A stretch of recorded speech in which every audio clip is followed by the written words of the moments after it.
Hello everyone, আজকে আমি তোমাদেরকে একদম সহজ উপায়ে পাস্তা বানিয়ে দেখাবো।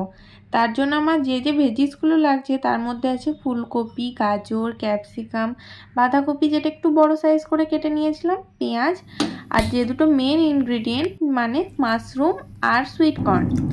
তারপরে এই যে এখানে আমি জলের মধ্যে একটু লবণ আর একটু তেল দিয়ে জলটা ফুটে এলে আমি পাস্তাগুলো এর মধ্যে অ্যাড করে দিয়েছি।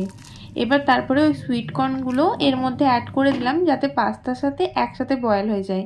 এই যে পাস্তা বয়েল হয়ে গেছে, সেটাকে জল ঝরিয়েও নিয়েছি। এবার আমি প্যানের মধ্যে বেশ কিছুটা পরিমাণে বাটার আর তার মধ্যে 1 চামচ জিরে আর আগে থেকেই কেটে রাখা পেঁয়াজ আর ভেজিসগুলো অ্যাড করে দিলাম।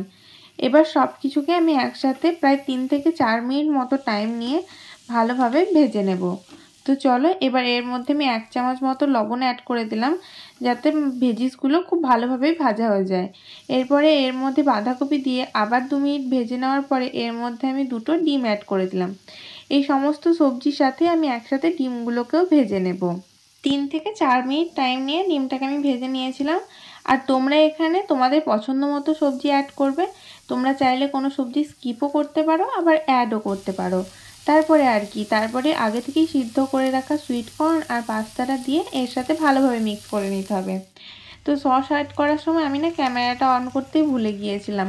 তো এই যে এখানে আমি দিয়ে দিয়েছি 1 চামচ চিলি সস, 1 চামচ সয়া সস আর 2 চামচ টমেটো কেচাপ। ব্যাস পাস্তা নামিয়ে নিলেই একদম রেডি। চলো বাই, দেখা হচ্ছে নেক্সট ভিডিও।